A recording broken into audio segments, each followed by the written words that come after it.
been saying. 3, 1, 2, 3, let's go!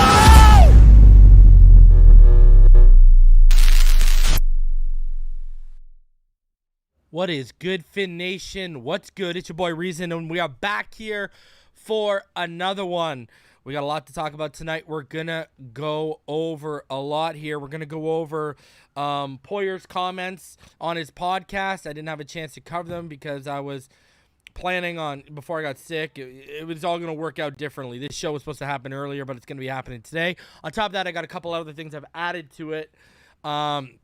We're going to talk about one of Barry Jackson's latest article where he talked to two NFL execs, and they both make good points, and they're both split on Tua's fifth-year decision. Other than that, we're going to talk about how Jevon, Holland, and Jaelan Phillips are excited about the Vic Fangio acquisition.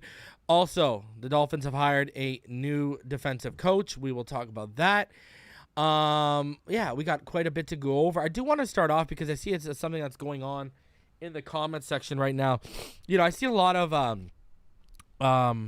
differing things about Mike McGlinchey, you know what I mean? And here's my thing. So first of all, I saw people on Twitter trying to say he wasn't very good today, and I'm going to say this. If you go back and watch my free agent target video, and I only included a few of them, clearly they did not watch the Chargers game, okay? Mike McGlinchey dominated Joey Bosa. Okay, he dominated Khalil Mack, especially a one rep in the red zone, just murdered him. So, if you're listen, I've never said he's an elite pass blocker. He's a top 10 run blocker, and he's an above average to good pass blocker. Now, I saw someone, I forget who it was, but I saw someone trying to say, oh, you know, look at this rep against Phillips he had this year. And I watched the rep, like, what are we talking about? If you watch the rep that was up, I forget who put it up there. Anyways, they put up this rep, and their evidence of McGlinchey not being a good blocker against Jaelan Phillips was Jerome Baker coming untouched off the left edge and forcing, right? Because if you watch McGlinchey, he keeps Jaelan out in front of him for the quarterback to step up in the pocket. But because Jerome Baker becomes untouched off the left edge, it drives the quarterback so he can't move up in the pocket, and he tries to move out, and that's where Phillips and McGlinchey are. So it's not on McGlinchey. It's actually off no one picking off the pressure, no one picking up the pressure off the left edge. But that was trying to be blamed on McGlinchey. So, listen, I'm going to tell you this. I'm going to lay into this.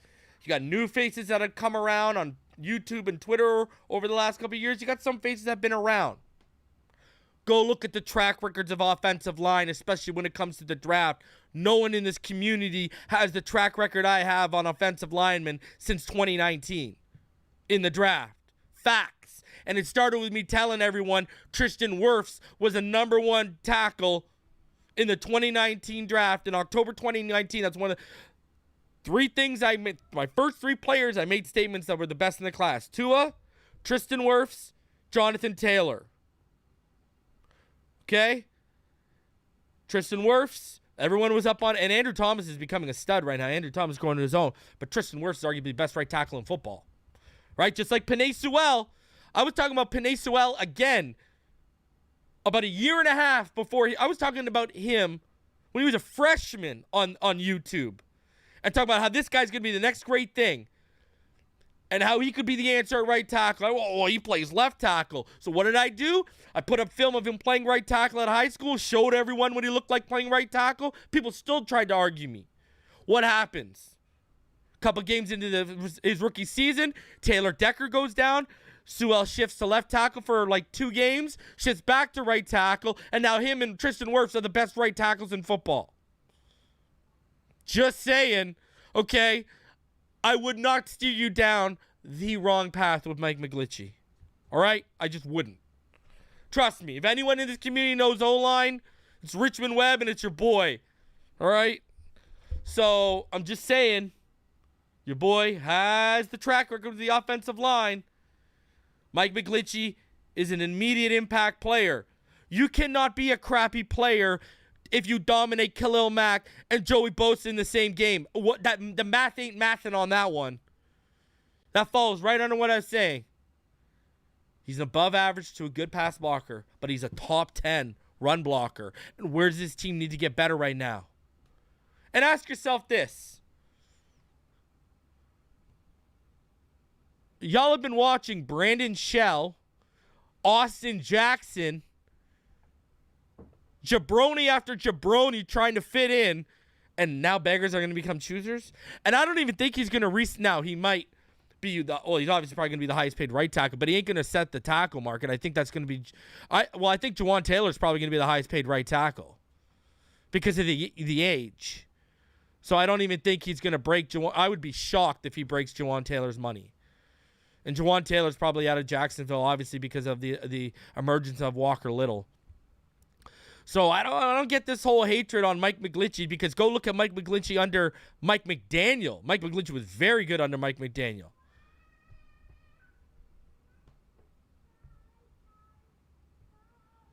I don't know what I'm saying, and you know what I mean. Like I don't know. I can't believe I'm even covering this. Mike McGlinchey is an upgrade over everything we've had.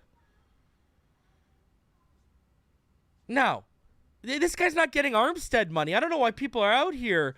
The numbers I'm hearing and seeing are like 10 to 12 million. Is that really breaking the bank? Now, if we start talking about 14, 15 million, I'm picking up the phone to Jevon Taylor. But I think we're talking about a 10 to 12 million dollar guy here, not something that. But at the end, I'm not going to get ahead of myself, because like I posted on Patreon and like I'll tell you all right here, I'm hearing very stubborn things regarding Chris Grier and the offensive line and Liam Eichenberg and Austin Jackson. So they're going to be back next year. I'm just hoping somehow, some way, McDaniel convinces. I'm just hoping he convinces them, we got to move here. We got to fill at least left guard or right tackle. We cannot trust both these jabronis. I'm sorry. If you want two of them to be in a battle with a veteran at one of those two positions, at left guard or at right tackle, cool. But I ain't having, no. We cannot run it back with those guys. I'm sorry. And I've been warning people. That one thing I've heard about Chris Grier for years since I've been plugged in was he's stubborn about his draft picks. He is not quick to give up on his draft picks. Look how long it took them to give up on Dieter. And he never even played really meaningful reps other than his rookie season. And it took Mike McDaniel to come in and be like, So, and man, the injuries did not help. The injuries did not help. Like, listen, they were the opposite of Tua. Tua got injured, but Tua showed you a top 5 ceiling on his position production-wise. These guys, they got injured, and what did they show you? Not even a top 50. Right? Let's be honest here. We could probably sit here and name at least 75 tackles or guards if we really brought up a list and started going that are better than each one if we want to shift them at either position. So what does that tell you? Not good stuff. So listen, I think McDaniel's gonna have to. I think he's gonna have to pull some cachet here. I really do, because you've heard Neil talk about it. Neil's hearing. Now I haven't heard this, but Neil's hearing that that it's not, the offensive line is not as big a priority as we all may think it is, which is mind blowing to me because I've heard a little bit of a different tune from people I've talked to, and I do think they're looking to upgrade. So, that's why. Listen, that's what. Why do you think I'm praying that a guy like Darnell Wright falls to 51? Because Mike McDaniel's going to look at Chris Grier and the whole scouting, and he's going to say, "There is no way you did not walk up to that podium with his name on that card. There's no way. None whatsoever." Like, that's what I'm hoping. Or, maybe a Michael Schmitz falls. Sorry, Mitchell Schmitz falls right there to us. At 52. If John Michael Schmitz out of Minnesota is sitting there at 51, 52, whatever, which I think we're 51. If John Michael Schmitz is sitting there at 51 out of Minnesota, if Darnell Wright is sitting there, go make the move. Go make the move. That's why I'm hoping, man. That's why I'm hoping Mike McGlinchey is picking up the phone and saying, listen, Mike, get me down to South Beach. I'll take less than market value because there's no state tax. Let's go. Right? I don't need the same money that I'm going to make somewhere else because there's no state tax. I'll come down South Beach. Let's get the band back together. You know, because realistically, let's talk about this. If he's looking for 12, he can take 10 in Miami. If he's looking for 10, he can take 8 or 9. Right? You know, I think we need... Here's the thing. This is where I've been at. The ideal situation to me is Robert Hunt is the only young blood on the offensive line, and he's surrounded by veterans. That's the ideal situation to me. But I do think either Austin Jackson or Eichenberg is going to be given a chance. And, you know, I don't agree with it. You know, again, like I said, at least Tua has shown us top 5 production at his position as a ceiling. Austin Jackson hasn't. Eichenberg hasn't. You know, you all know how I felt about Austin Jackson and Eichenberg the day they were drafted. I've been right about them down to the T. I've been right about them down to watch. McDaniel's going to give him a chance. He's going to try and make it work because of the traits Jackson has. He's going to try and make it work. I've been right about everything with Jackson and Eichenberg. And not good right. Not where I'm not patting myself on the back. This is not bragging. Because I wish I was wrong on both of them. Because if we got those both right, we would have our right tackle and we would have our left guard and we'd be set at the offensive line and we could splurge on the defense. You know, we could go get this tight end that everyone wants.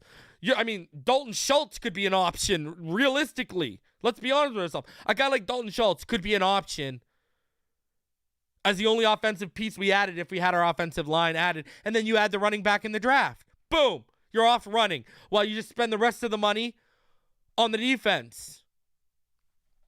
But here we are. How many years later? Every year I've given solutions to fix this offensive line. And every year, the stubbornness. It's unbelievable. Look at the effort the Chargers and the Bengals have done. Look at that. We haven't even extended Connor Williams. On top of that, we don't even have a backup center they trust in-house right now if Connor Williams goes down. Like, we got no depth. They thought adding Armstead and Connor Williams all of a sudden makes up for no depth and makes up for, quite frankly, other than Robert Hunt and Brandon Shell, a bunch of jabronis surrounding them. Brandon Shell should be a swing. Brandon Shell should be someone we know is going to come in. If someone, God forbid, goes down, he comes in and he takes over and he plays. That is a swing depth guy. That is not a guy you're supposed to lean on for more than 10 games in a season.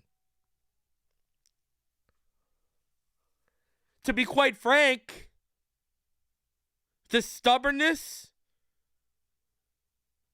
and the lack of aggression, the lack of upgrades, it's almost as bad as how they treat running back. Think about it. It's really almost as bad as how they treat running back. At least they went out and traded for Jeff Wilson last year. I didn't see them going out. We had all these depth problems on the offensive line. I didn't see them go out there and try to trade for a backup to bring in. I'm just saying. Listen, the three priorities should be the second level needs to be rebuilt, that secondary needs to be tweaked, and this offensive line needs to be fixed. Fourth priority needs to be find your running back.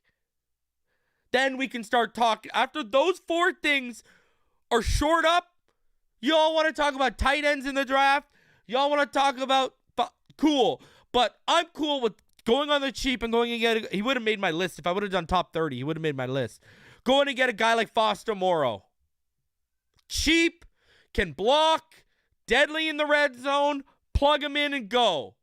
I don't need big and sexy here. I don't need the 51st pick spent on Darnell Washington.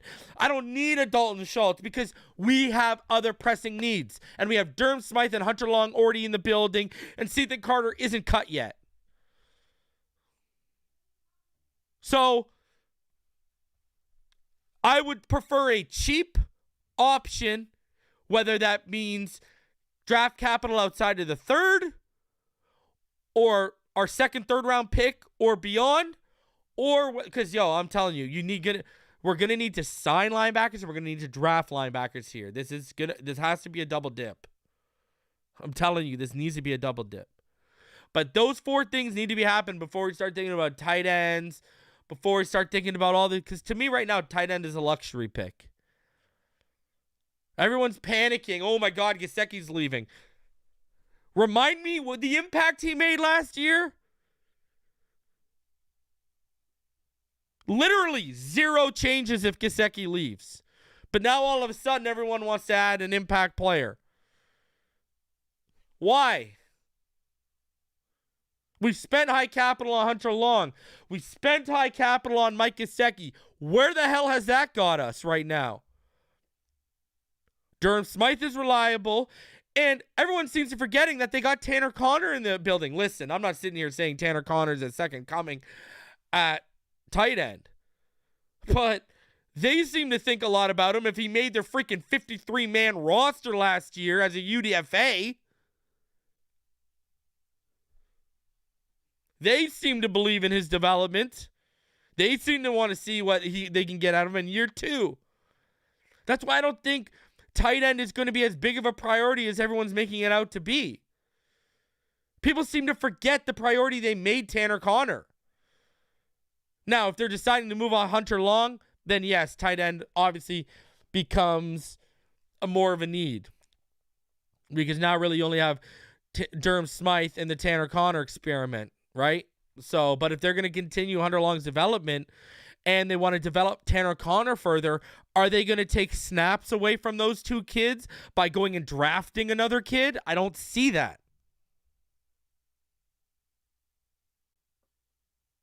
Tanner Conner got reps last year.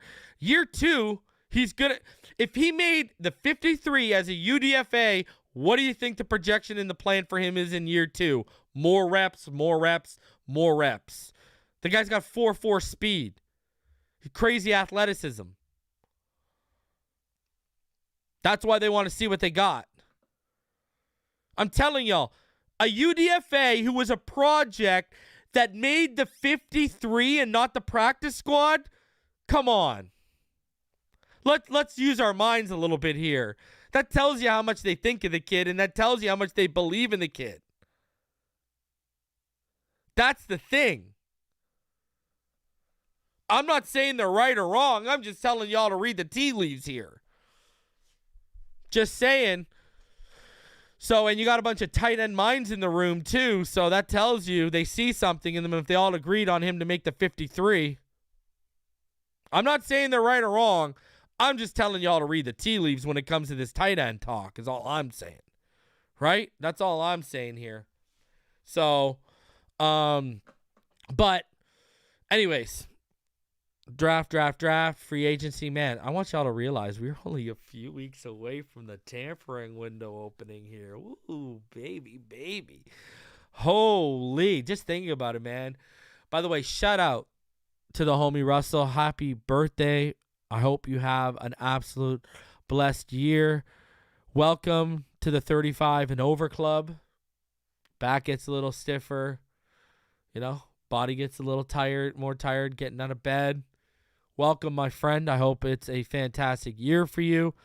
I hope you have an amazing day. I hope, your daughter and your family are showering you with gifts and blessings. Happy birthday to you, Russell. I hope you're doing good, man. I appreciate you, homie. Mr. JDM, I just saw the 2 names and I knew I was going to put you up. I just saw the 2 names, and I was going to put you up. That's what I'm saying. Thank you. Thank you, Mr. JDM Kid. Bro, I hear people on... people must... I know people got certain agendas against me, so I see they got little agendas against Jack Campbell on Twitter or whatever. This man just won the Butt Kiss Award. This is the best linebacker in the nation.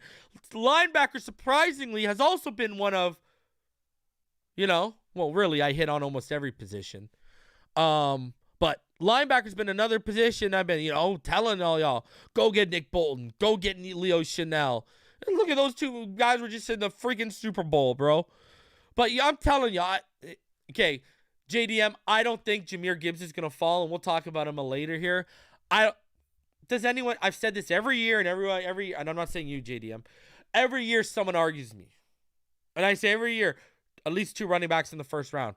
I don't see Gibbs, and I do not see I don't see Gibbs, and obviously I don't see Bijan Robinson getting out of the first round. I've been telling everyone to me, and Neil's been saying the same thing. Bijan Robinson's a top 5 talent in this draft, and I said I thought he was going to be going top 10. I saw an article today saying where scouts and evaluators and executives in the NFL, if a team picked Bijan Robinson in the top 10, scouts, evaluators, and teams would not laud the pick. They would applaud the pick, because that's a lot of people know what the deal is with him. Shout out to Samuel. I appreciate you, man. Thank you for supporting.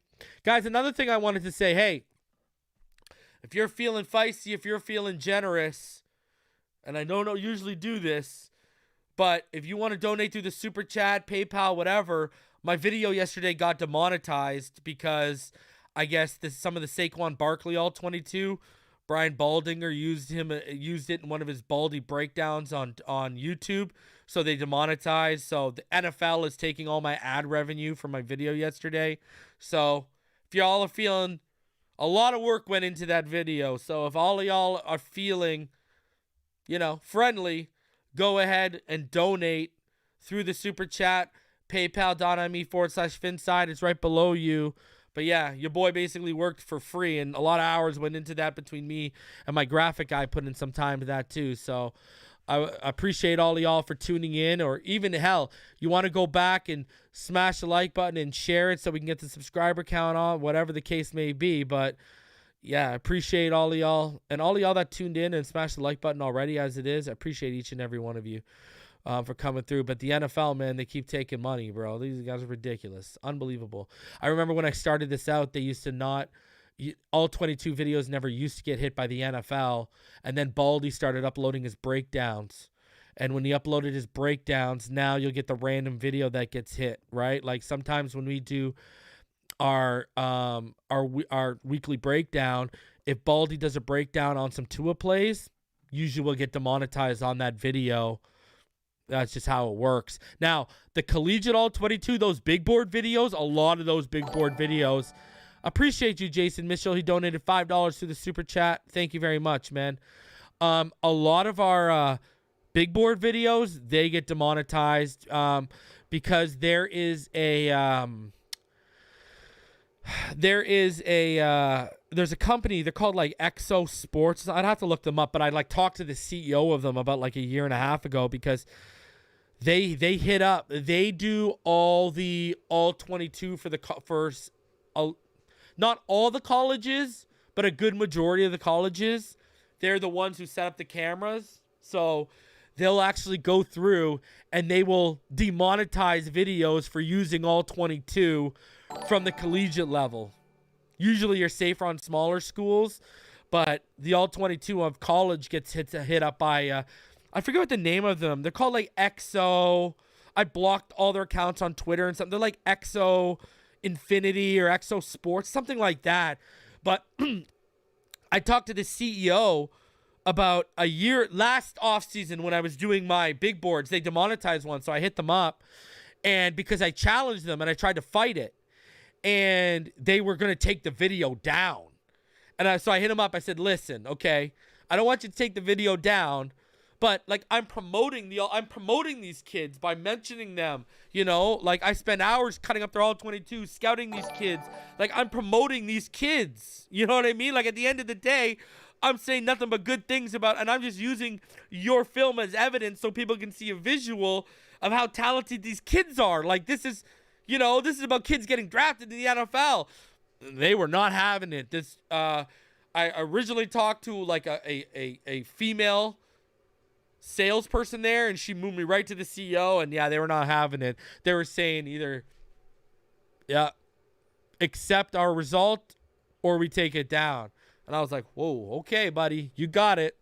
So just a little history. So, and a lot, like I'm gonna tell you, that free agent, that video piece, probably about 8 hours between watching the games, clipping the clips, writing my write-up on every player, et cetera, then clipping it all of a sudden, probably about 6 to 8 hours. My big boards, though, probably take about like 10 to 12. So because I get way more in depth on the players, I watch way more film, et cetera. Could we afford Isaac Seumalo or Mike McGlinchey? Yes. If you go back, me and Neil did a video regarding, you know, how we could shift all the money around, and we shifted around pretty easily. We can open up about 60 to 70 million between cuts and restructures. The thing is, about 14 million of that won't be able to use till post June 1st because of Byron. James Steele said, "You're number one reason I came here to listen to the best evaluator on YouTube and especially hear the voice of reason." I appreciate you, James Steele, and I appreciate you always being here since day one. And I also appreciate you all, including you, James Steele, for being active in the comments and making this a really good community to be a part of, man. I appreciate each and every one of you. And shout out to the homie Fake Spike 94 with the $25 donation. He said, "We got your back, bro." I appreciate you, Fake Spike, another day one who keeps it active in the comments and holds it down. Russell, I don't know if you saw my happy birthday to you and stuff because I didn't see you in the comments. But again, happy birthday, bro. I hope you have a blessed day, man. I appreciate you. And the fact that you're donating $10 to me on your birthday, bro. Come on, dog. Reason I don't understand why they don't get a veteran center like Bradbury or Bozeman to move Connor left guard and draft Darnell Wright, or DeJuan Jones at right tackle. 2 players, 3 positions filled. And I agree. I agree 110% with this. The thing, too, if Connor ain't signed an extension or extension talks are not on the table, I think you're open. Go get a Weipler in the draft. Go get a Michael Schmitz. Go sign a Bradbury or Bozeman. See, I like Bozeman. Bozeman played with 2 in his freshman year. I know he's a little over the hill, but as a stopgap, why not? But my whole thing is Russell's right because we don't even have Connor locked down past this season. Until an extension is put in place, we know he's a top 10 run blocker. We know he's a damn good pass blocker at left guard. And it takes away the snap issues, and we get someone naturally in there that can snap the football. He's not wrong. Now, if Connor signs an extension, Connor Williams signs an extension, then okay. Then, all right, go get a left guard. You know what I mean? But, I mean, drafting DeJuan Jones or Darnell Wright, you know, my number one guy I want in this draft so bad is Darnell. Give me Darnell, baby. Come on. But he gonna be gone. Let's be honest with ourselves. That's a pipe dream. That is a pipe dream. So, but we don't even have a backup to Connor Williams at center right now. None. So that should be even more to bring in a Bradbury or Bozeman because they've played backup roles recently. So they can slot in as a backup. And if we get to a point where we got to move Connor to left guard, all that kind of stuff, like, I mean, we got no depth. So I'm saying this offensive line, I don't know how people are talking about tight end when this offensive line has more holes in it than a piece of Swiss cheese, down to the depth. So, yeah, I don't know. I don't get it.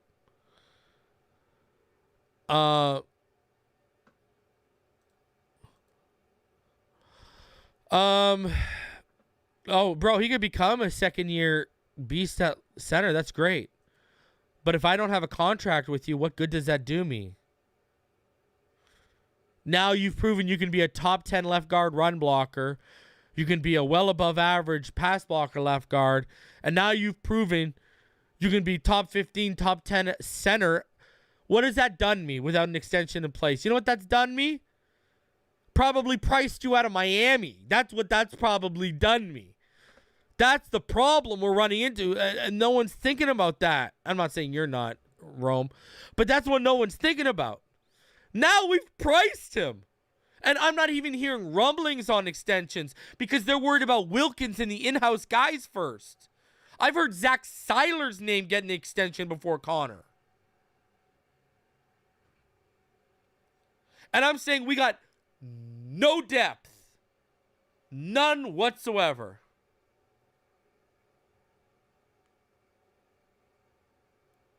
We've got no depth whatsoever at the position, too. That's the other issue we're lying into.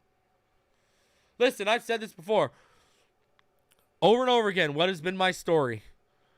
That guy was a Pro Bowl, All-Pro center after the snap. That's literally been what I've said all year.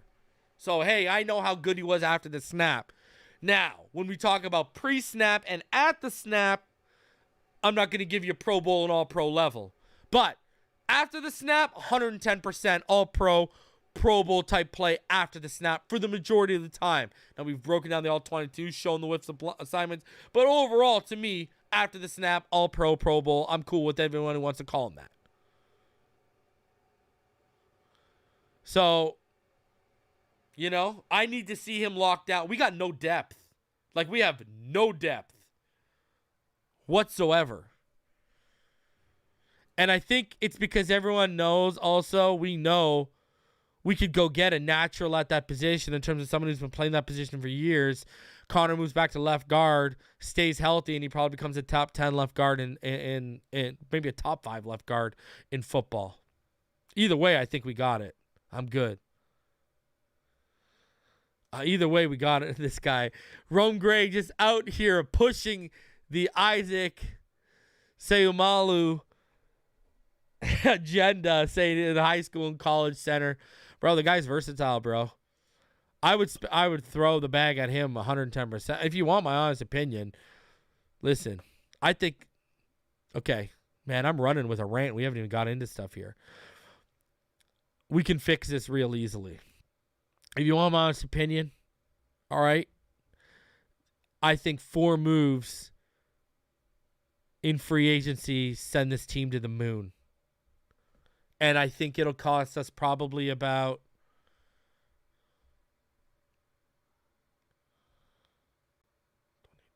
$40 million. Von Bell, I think Von Bell is going to be about $8 million. Bobby Wagner, I think Bobby comes in at about 10. So there's your $18 million. I think Seumalo comes in around 12. So there's your 30. And I think you can get McGlinchey here for 10. Boom. $40 million. I just fixed your offensive line. I just set the second level up for the draft. And we just look at our secondary now. And then if you really want me, I could now sprinkle in. I could go find corners like a Troy Hill or someone who have played in this style of defense and excelled, who I could get on the $3-4 million cheap. Right? Kick him to nickel. Him and Needham can rotate at nickel. Cater and Trill can rotate to the boundary. Whoever wants to win that job, go win that job opposite of X. If a guy like Keely Ringo doesn't drop to me at 51 and I don't draft him, or if I don't draft a guy like maybe Emmanuel Forbes drops, I don't know. But if I don't draft a corner, boom, that's I've literally just fixed it. And then 51 now, because no corner dropped, I just draft another linebacker. Throw them in there with Wagner, Tyndall, and Baker. They're my interior guys. My edge outside guys are pretty much set, right? Bring back Melvin Ingram on the cheap. Man, I'm fixing this for like $50 million. Just saying. That's an easy fix. The defense done. And then I draft my running back in the 3rd round. Go give me a Zach Evans, Sean Tucker, Israel A. Maybe Zach Charbonnet still floating around in the 3rd. Buddy, I just fixed this with $50 million and a couple of draft picks, and we still got another 3rd left. Like that, baby. Like that. That's it. Look at this. Look at what I just did. I'm just saying. Wagner for 10. Vaughn for 8. Sayumalu for 12. McGlinchey for 10. We're at 40. Troy Hill for 3. 43. $4 million for Ingram. I'm at $47 million. 1st round pick, Jack Campbell. 2nd pick, go take a Zach Charbonnet, a Zach Evans, a Sean Tucker. Devin A-Chain's probably gone by now. But if A-Chain's there, you run to the podium. Just saying. We're fixed. Oh, sorry, my bad. The other $3 million to take us to 50. Ahmed. And go bring back Jeff Wilson. Boom. There you go. Done. Over. See ya. On to the next one. All right. Let's get into this now because we have talked long enough and we got a couple things to go over. Man, good interaction. Is Tua Tagovailoa recruiting division rivals? Jordan Poyer was on his recent podcast. This is what he had to say. Let's listen in and then we'll talk about it, all right? Speaking of, free agency is right amongst us. I am a free agent. I'm excited. Like I said, I've said it before.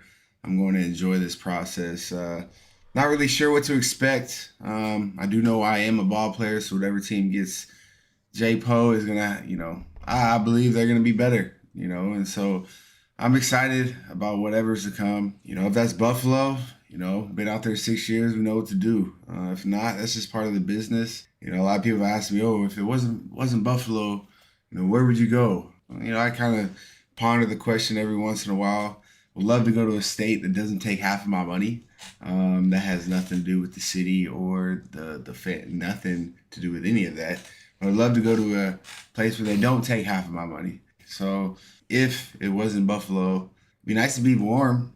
It'd be nice to see the sun maybe every week or so, every other week at least. And I don't know. Like I said, I don't know what's gonna happen. I'd be happy to have an opportunity to play anywhere. So we'll see what happens.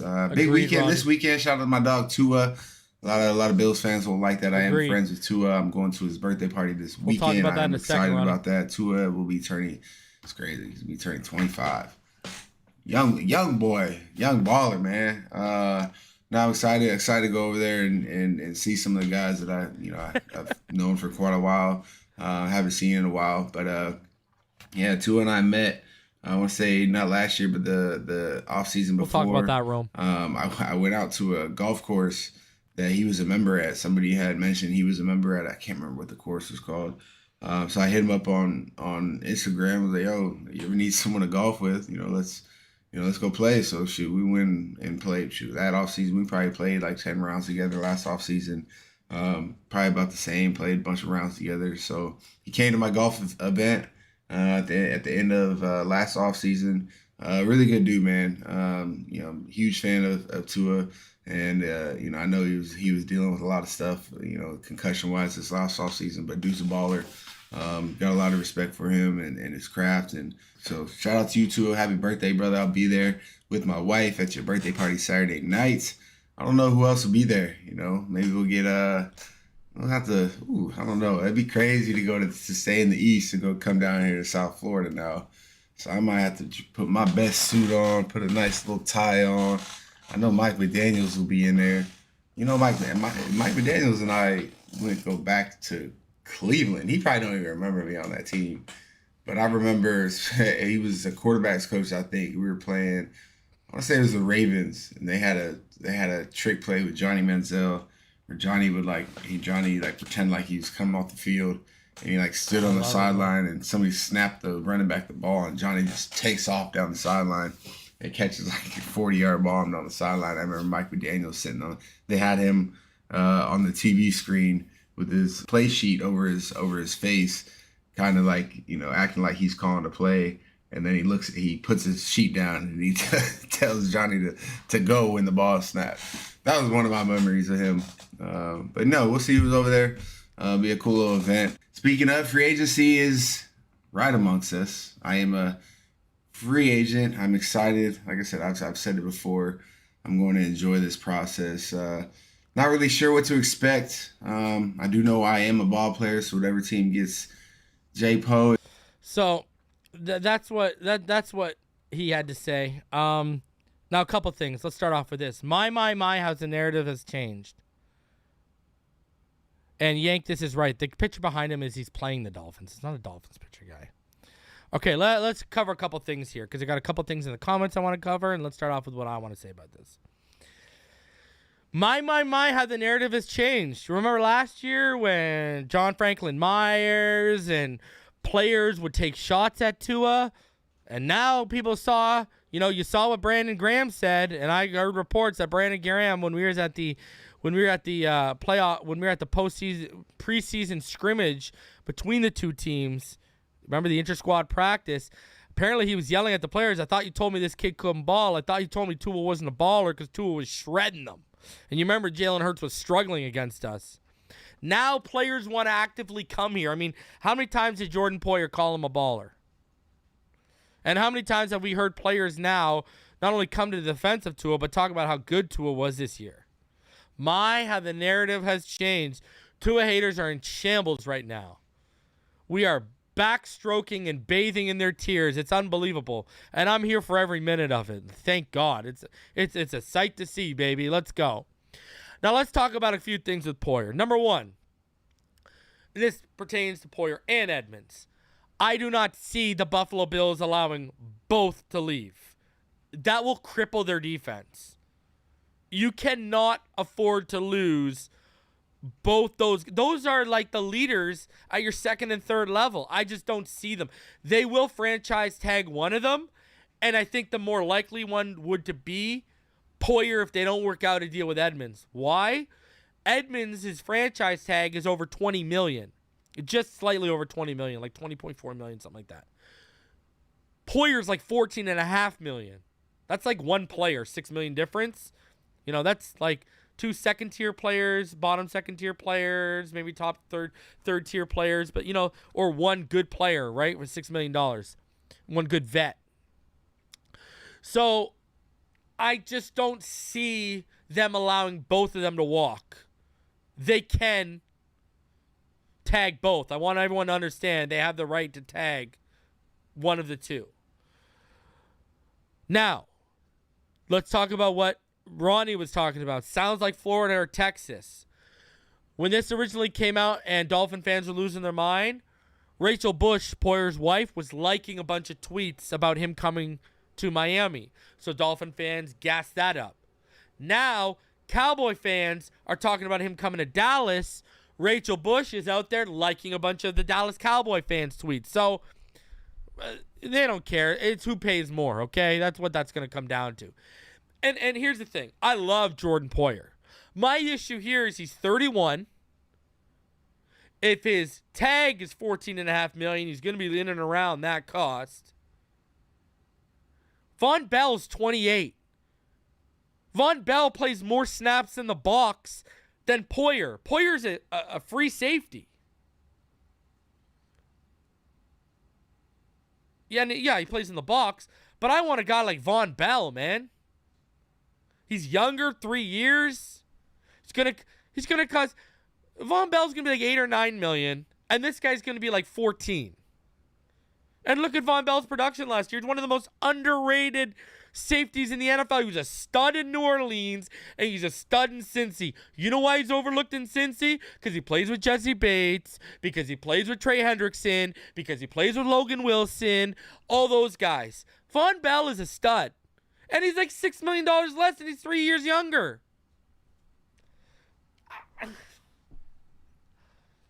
Yeah.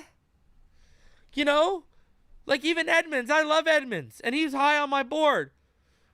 But not at 17.5, 18 million a year. If you want to talk 15 million, Edmonds, all right, let's talk 15 million. But I'm not paying you 17.5, 18 million a year.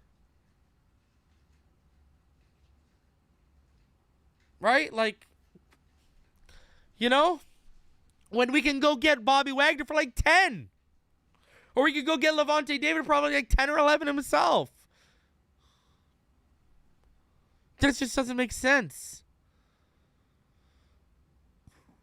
You know, I could get, think about this one. I could probably get Wagner and Von Bell for either the same price Edmonds is going to cost or maybe like 1 or 2 million more. Or I can get Wagner and Von Bell for like $4 or $5 million more than it would cost me to go lock down Poyer per year.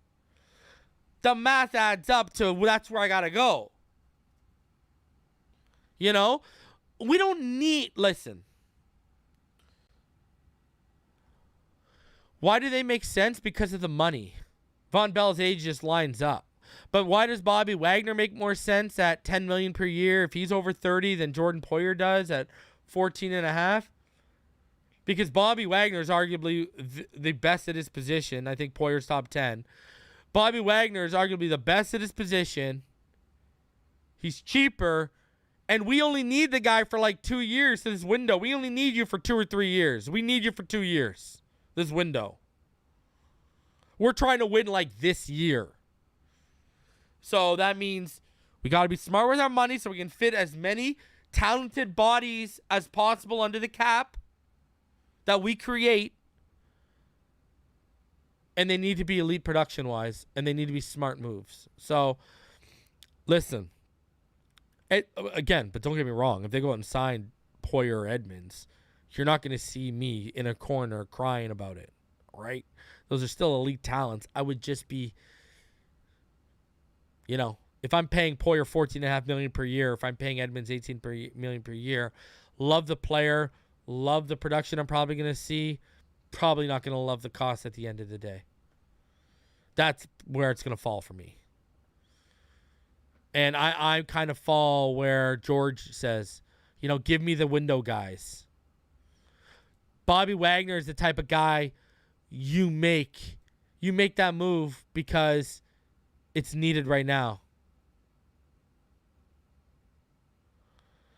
Also, athleticism is needed more at safety than linebacker. Wagner has it and then some, but Poyer slipping even a little. It'll still be obvious. Like I've been told, one of the reasons not to expect Jesse Bates in Miami was because his tackling issues. So we'll see how that plays out. But that's another guy who's going to be just banking on the money, right? So, all right, the Tua's fifth-year option. Let's get into that. Longtime GM weighs in on Dolphins option decision with Tua and a complicating factor. The Dolphins already know that Tua Tagovailoa will be their quarterback in 2023. Whether they're certain if they want him to be their quarterback in 2024 will become a lot clearer 2 months from Thursday.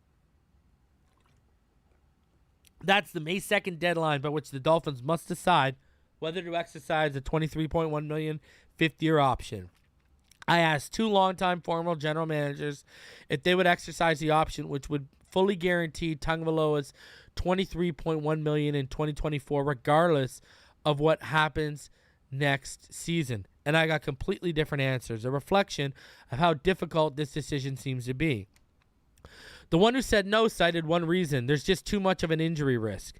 The other said he would exercise the option for this reason: he showed enough last season that you want to see this play out.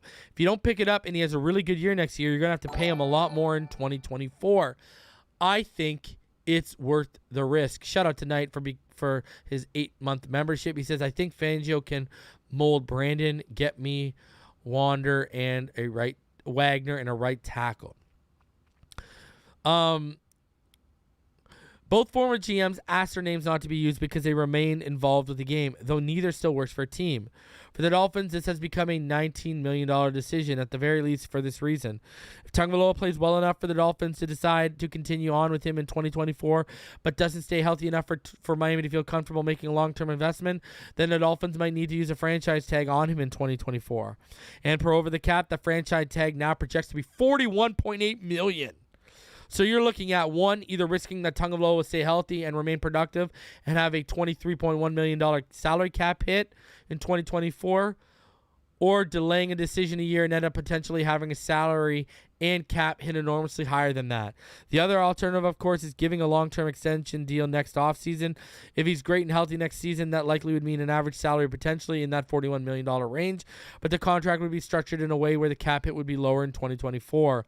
A few points to keep in mind about the option decision for Tagovailoa, who will turn 25 this Thursday. If you're thinking the Dolphins might be able to get out of the 23.1 salary cap in 2024 if he sustains more concussions next season and retires, that's not realistic. There's no way his agents, his recently hired athletes first to represent him, would jeopardize that payment. If Tagovailoa sustains multiple concussions, doctors would likely keep him sidelined for a significant period of time anyways. Remember, the $23.1 million for 2024 is fully guaranteed if the option is exercised. The Dolphins have done everything possible to show Tagovailoa that they're invested in him and committed to him. Declining the option could have a corrosive effect in that regard, but I wouldn't overestimate that factor. That shouldn't affect his play. If the Dolphins bypass the fifth-year option, another alternative, albeit far less likely, is placing the $36.4 million transition tag on him, which would allow other teams to make an offer that the Dolphins could match, but Miami would receive no compensation if it didn't match an offer. Here's something that needs to be part of Miami's thinking. Even if Tagovailoa misses games next season but is generally productive when he plays, there's a good chance he would remain the best realistic quarterback option for 2024. That's one incentive to exercise the option. The Dolphins' talent at several other positions and the fact they generally have a good team suggests they won't be getting a high first-round draft pick in 2024.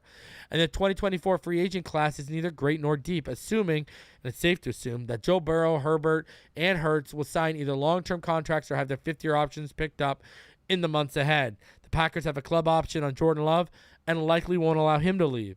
That would leave Kirk Cousins, Ryan Tannehill, Jameis Winston, and Mitch Trubisky as the only starting caliber quarterbacks set for unrestricted free agency after the 2023 season, and Trubisky is a fringe starter at best. If the Dolphins decline the Tagovailoa fifth-year option and he's injured or plays poorly next season, you could hope that a surprising starter option will become available next spring, because that sometimes happens, as it is the case with Derek Carr this offseason, but assuming that is a huge risk. Though Southern Cal quarterback and Heisman Trophy winner Caleb Williams, projected to go high in the 2024 draft, told People magazine that the Dolphins are probably my number one spot, college players obviously don't get to choose where they play. Barry Jackson's initial view is that exercising Tua's 24 option is too big a risk, purely because of durability concerns, and waiting a year would be prudent. But when the lack of appealing known alternatives for 2024 is factored in, this becomes a far more difficult decision. I would prefer last year's Tagovailoa, even missing 4 games, over a stopgap such as Tannehill or Winston. Whatever the Dolphins decide, it can be reasonably justified. It would be very surprising if the Dolphins exercise right tackle Austin Jackson's $14.2 million option for 2024. It would be unfathomable if they exercised Noah Benogany's $11.5 million option for 2024. The reps for several Dolphins free agents are awaiting offers, and clarity from the team. Team executives Chris Greer and Brandon Shore are expected to meet with various agents during the NFL Combine this week. Because the Dolphins are getting far more cap relief by cutting Byron Jones with a June 1st designation than otherwise, Miami likely will be in a situation where it uses nearly all of its cap space in the first few weeks of free agency, then gets another $13.6 million in cap relief on June 1st.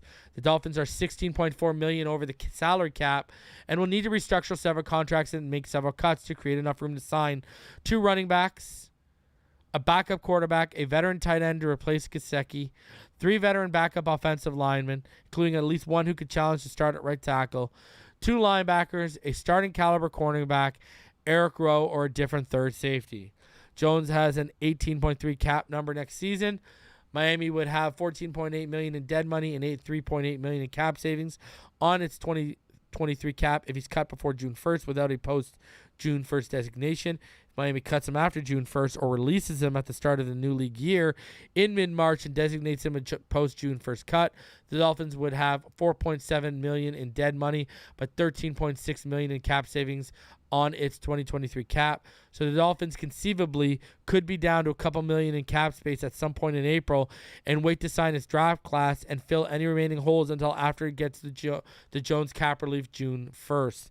Even if Miami releases Jones in mid-March and designates him a post-June 1st cut, that cap relief cannot be used until June. But Jones' release at some point is expected. He indicated Sunday he's not physically able to play. And congratulations to everyone who took part in that 13th annual Dolphins Challenge Cancer event. They raised over $10 million, and they've raised over $63 million of the $75 committed toward helping fight the disease and supporting those impacted by cancer. Huge stuff. So many of you are out there. I applaud each and every one of you. You guys are the real stars and the real heroes of this team. Unbelievable job, guys. Way to go, everyone out there who was out there. So, this is like this. He's basically saying what I've been saying about the 5th year. Man, I'm stuck in that position too. If you exercise it, I get it. $23.1 million is a lot better than a $41 million franchise tag hit or the 50+ million all these other guys are going to be asking for. But at the same time, locking yourself into that $23.1 million with the durability concerns we have, it's a crapshoot. Listen, this is why guys like Chris Greer get paid the big money to be GMs. This is a very tough decision, and it's really a decision where I support them either way. I am kind of leaning towards exercising the option just because $23.1 million in the window we're in is a lot better than $41 to $50 million. That's what leans me that way a little bit more. But if anything, it's like 49%. Like, I'm down for either. Really, I am. Guys, Jevon, Holland, Jaelan, Phillips, you bet your ass they're excited Fangio's here. Young Dolphins standout defenders Jevon, Holland and Jaelan Phillips excited about Vic Fangio acquisition.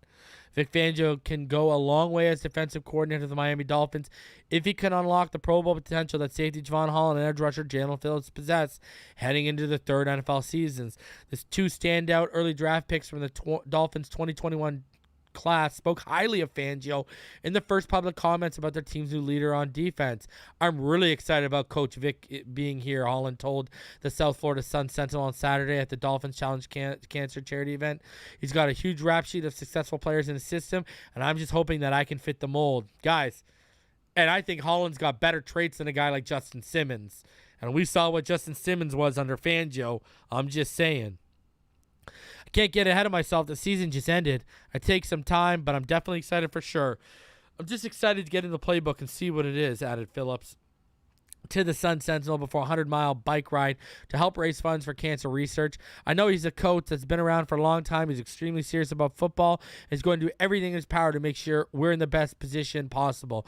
In recent stops, Fangio's defense have had success with safeties between his time as a head coach of the Denver Broncos and defensive coordinator of the Chicago Bears and San Francisco 49ers. Deshaun Goldson, Dante Whitner, Antoine Bethea, Eric Reed, Eddie Jackson, and Justin Simmons all have had Pro Bowl seasons under Fangio. Plus, Fangio had time as a defensive assistant in Baltimore when Ed Reed was a Ravens All-Pro. We've had some good luck with safeties over the years in the last stops, Fangio said at his introductory press conference last week, and I'm hopeful and confident that Holland can be one of the top safeties in the league. Fangio said he can adjust his scheme to fit what his players do best and to match up against opponents, but historically, he keeps his safeties in too high looks and zone coverage much more often than his aggressive predecessor, Josh Boyer. Boyer blitz safeties at a high rate, so there lies a probable shift in how Holland will play free safety alongside strong safety Brandon Jones, who is rehabbing a torn ACL that cut his 2022 season short. I ran that in college, Holland said, of his comfort with Fangio's style. I do actually prefer that, two high safeties. You can rotate down and things like that, disguise and whatnot. I'm just excited to get into the playbook. It looks like a fun defense to play. Fangio's defense could put Holland in a position to expand on the 2 interceptions per year Holland has come down within his first 2 NFL seasons out of Oregon, adding another in the January playoff loss at Buffalo. Justin Simmons looks like he had a great time out there in Denver playing in it, Holland said. So I feel like I can fit in that role, just have fun out there playing, not thinking, just letting it flow. When Fangio made his comments as a Dolphins offensive coordinator, he pointed out how great the combination of Phillips and Bradley Chubbs, who he'd previously coached with the Broncos, can be on opposite ends of the box. They both have great potential, but potential, we got to see it, Fangio said. Talking about it is easy. Projecting it is as easy. We got to see it. They both have the tools. They both have the makeup to be really good players on the edges for us. Like Holland, Phillip noted it's too early to know what specifically Fangio can unlock in his game, and for the Dolphins pass rush with the acquisition still a bit fresh. I've talked to him a few times, but haven't really able to talk ball, Phillips said. I'm interested to see what he's going to bring. I trust him. I trust Coach McDaniel, and I trust Badley, and I trust the rest of our defense. Guys, why do you think I've talked about them using packages when we go with 3 safeties, rotating Brandon Jones up into that hybrid safety role and putting Verone McKinley back there? Because that's what Oregon did with Verone McKinley and with Jevon Holland back on their back end. Right? Those two played together. Those two were paired together. Those two killed it together back there. Right? They know each other in this system back there. So that's why I expect McKinley to continue to develop in this system too. Everyone keeps underestimating McKinley, and everyone knows I wanted him in the draft last year. Big fan of the kid. Big fan, and I think he's going to continue to grow and develop in this defense as well. Really do, man. Really do. That's a very key point that he made. Guys, if you didn't know, we hired a new defensive line coach. I don't know if you guys saw it, but if you didn't, the Dolphins to hire Kenny Baker as assistant defensive lines coach. College Football Insider Matt Zenitz of On3.com reports that Dolphins are set to hire Kenny Baker from Western Kentucky as their next assistant defensive line coach. Baker played college football at Gardner-Webb. He's a 4-year letterman from 2005 to 2008 and a 3-year starter on the defensive line.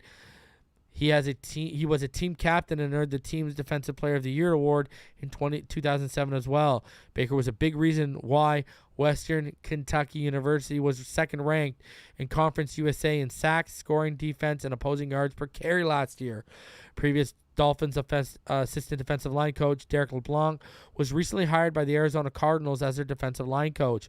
Baker was hired by Western Kentucky University in 2020 as a defensive end coach. So a new hire as Vic Fangio continues to fill out his staff, and this time bringing on a man who made Western Kentucky the second-ranked Conference USA team in sacks, scoring, defense, and opposing yards per carry.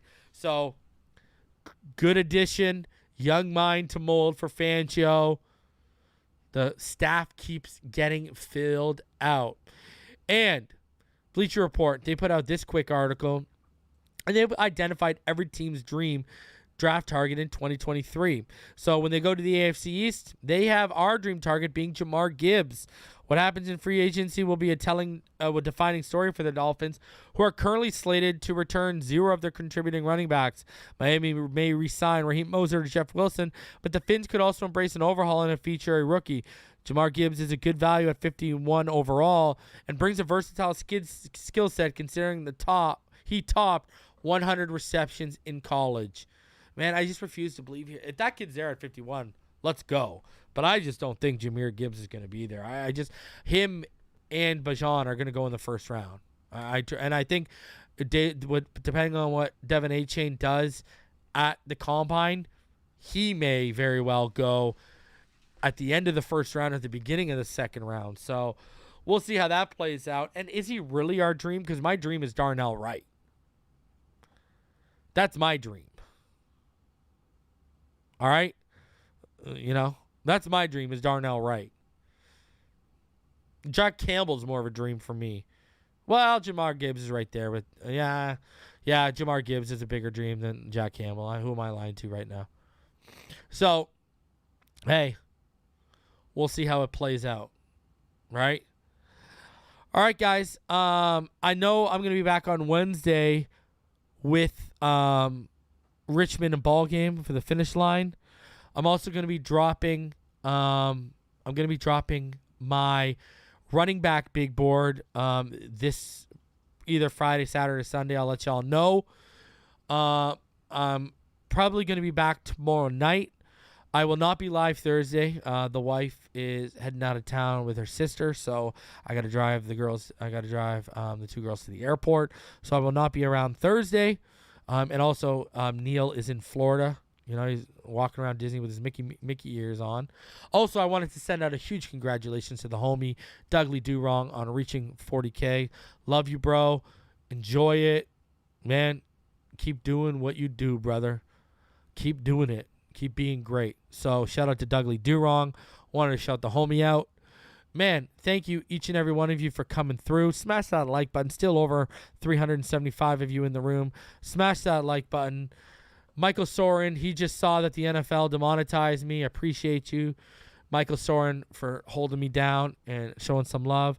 Appreciate all y'all. Smash that like button on your way out. Subscribe if you're new. Let's get to 11K. What are we saying here right now? Let's get to 11K, man. Let's get to 11K. All right? Love all of y'all. Appreciate each and every one of y'all. I will see all of y'all on the next one. And until next time.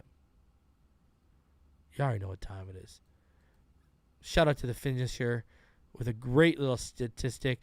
Fangio's first year with the Colts in 1999, they signed 7 free agents and 6 were defensive player. 2022 Texans, Vic's first year, they signed 4 free agents and 3 were defensive. Love that tidbit. Thank you for the tidbit. Let's get to 11K. We're on our way. Appreciate each and every one of y'all. Fins up. I'll catch y'all on the next one. Stay happy, healthy, safe, and blessed, people. Love all of y'all. Fins up, baby.